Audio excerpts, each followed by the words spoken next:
Hello YouTube and welcome to Prime Productions. I'm here to help enhance your tabletop gaming experience. If you're new to this channel, I primarily cover Paizo tabletop role-playing games like Pathfinder and Starfinder. So it's that time. Every month Paizo puts out a live stream called Paizo Live. Here they talk about their upcoming projects, hyping new things, and releases coming down the pipeline. You can find these videos up on Twitch, link in the description below. But I also do a brief summary of them for those who don't want to sit through a 1.5 hour live stream on Twitch with a bunch of advertisements, so here we go. Oh wait, no, before we get into it, listen. Writing and editing scripts and doing video editing, it takes time. If I want to get these summaries out in a timely manner, this is going to have to be an unscripted video without a whole lot of interesting things to look at. I'm sorry. This is just going to be a quickie video where I summarize all the stuff released in the Paizo livestream. And to reiterate, link to the full official video will be in the description below. Also, this Paizo Live was a bit shorter than most others. They only had 2 segments and a Q&A instead of 3 segments and a Q&A. Anyway, after the initial banter that starts every Paizo Live, they got into it. Side note, Paizo Live often starts with different people hosting it. Rue Dickey, that's this person right here, is often there. And new to the Paizo livestream is Maya Coleman over here. They are the new Paizo social media person. So they started off talking about the new Pathfinder adventure path coming out soon, Shades of Blood. Now this is your warning for spoilers because they did spoil a fair bit of Shades of Blood, not like the ending or anything, but like the basic setup of the adventure path. So here's your spoiler warning. It is a level 1 to 10 adventure path. It is a mega dungeon, kind of like Abomination Vaults. Now, if you don't know what a mega dungeon is, it's basically where the bulk of the adventure path is in one big dungeon and you just keep on going lower and lower and fighting more and more powerful monsters. However, that doesn't mean there's not going to be any role-playing. If you have played Abomination Vaults, you know that there's a fair amount of roleplay in that mega dungeon, and I would expect Shades of Blood to be similar. The plot is about an ancient Aslanti vampire named Niska who was imprisoned by the Aslanti, and then her stasis pod eventually breaks down. She wakes up. She can feel her vampire lover somewhere far off the island, distantly away, and decides to blot out the sun by hodgepodging the remaining Aslanti magic tech in the prison so she can stroll across the surface of Galarian without bursting into flames to go meet her lover. Now this adventure path does take place in an old Aslanti island that does have a fishing community on it that's called Talmdor's Bounty. It's from the Ruins of Aslant 1st edition adventure path, so there is a town to sell and buy stuff from. Now, the adventure path will have more vampires than just the big bad Niska. They talked about how that will work with lower level adventurers, and basically you don't start off the AP fighting vampires, but they will show up in later levels of the dungeon. They showed off a bunch of artwork, including this mechanical mirror, which is an Aslanti construction, and it's basically one of those pin handprint toys, but it's mechanical and it reflects back what it sees. As someone in the chat pointed out, this is a mirror for vampires who can't normally use mirrors, and it's really creative. I think it's really fun. The AP starts off with the players being invited by an astronomer/astrologer to help chronicle and measure a rare celestial event, and then things go wonky because presumably Niska is futzing around with that Aslanti magitech. Rue Dickey asked why Paizo was doing another mega dungeon, and the answer is that the OGL scandal kinda sorta sent Paizo into crisis mode, and they needed to do a quick and easy adventure path. One that's still quality, but quick and easy, and it's really easy to do a big mega dungeon instead of like a really complex political intrigue game, so that's why they're doing this.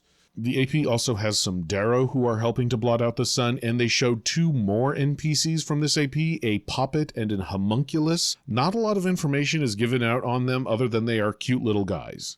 The AP will evidently also have a Starfinder Easter egg in there, probably related to the Aslanti Star Empire. Now, on a personal note, I really don't like vampires, but this campaign has got me really interested. I think it would be really fun to either play or GM. I think an inventor would be really great because of all the Aslanti magitech, or a thaumaturge because whenever I see thaumaturge, I think vampire hunter.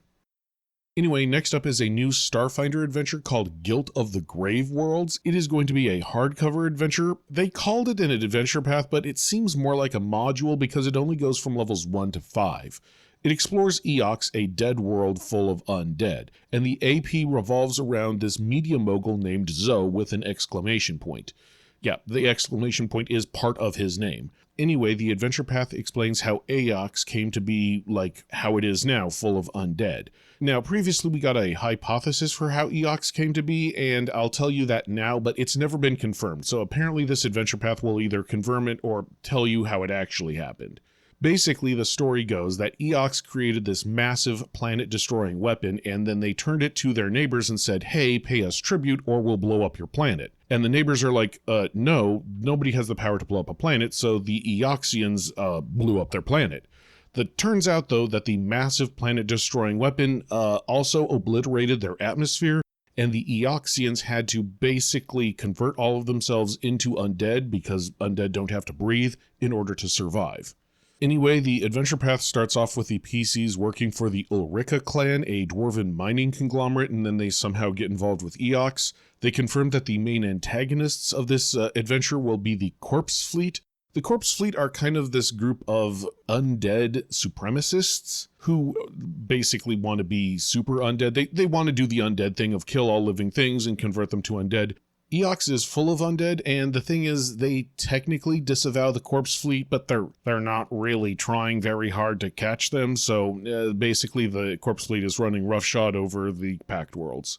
They introduced a new undead versatile heritage called a Corpseful. This is in addition to the versatile heritage called the Borai. So now there will be 2 undead versatile heritages in Starfinder. They also said that there will be an Albarian ancestry. Albarians were the people on Eox before they got turned into undead. They also said that there's going to be a new magic item that is a Bone Speaker bobblehead. This one looks like Zoe, and they coined it the Zobblehead. And people are asking for real-world merch of it already. They did introduce a new monster called a Faceless. These are people who died in the depths of space, alone and forgotten and not really known by anybody, and so they lose their identity, and then they try to get an identity by stealing yours by stealing your face. So, not great. Also, Maya was just completely fawning over them. They love the design. There were 2 spoilers for this adventure. One is that there's some Pathfinder Easter eggs, and one is that there's a new alien in Alien Core that's going to be the bestiary for Starfinder called Space Nymphs. These are primal spirits attached to things like asteroids or stars or black holes instead of, trees. So I look forward to Space Nymphs. That sounds pretty cool. And finally, what you've probably all been waiting for, there is finally information on the Technomancer and Mechanic Playtest for Starfinder 2nd Edition. It will drop April 21st of 2025. I'm looking into doing something with it. I will for sure put out a video about it, but I don't know exactly what yet. And then finally, at the end of the live stream, there was a Q&A. I just included all the questions into the relevant sections already. And that was the end of the live stream. Now remember, I do put out my own third-party content like the Holistic Ecclesiast Cleric Doctrine, only $1 right now at DriveThruRPG. And that's all for this month. Let me know what you think in the comments below, and while you're down there, make sure you like and subscribe. That tells not only me, but also YouTube that you like this kind of content and would like to see more. And until next time, thank you, good luck, and happy gaming!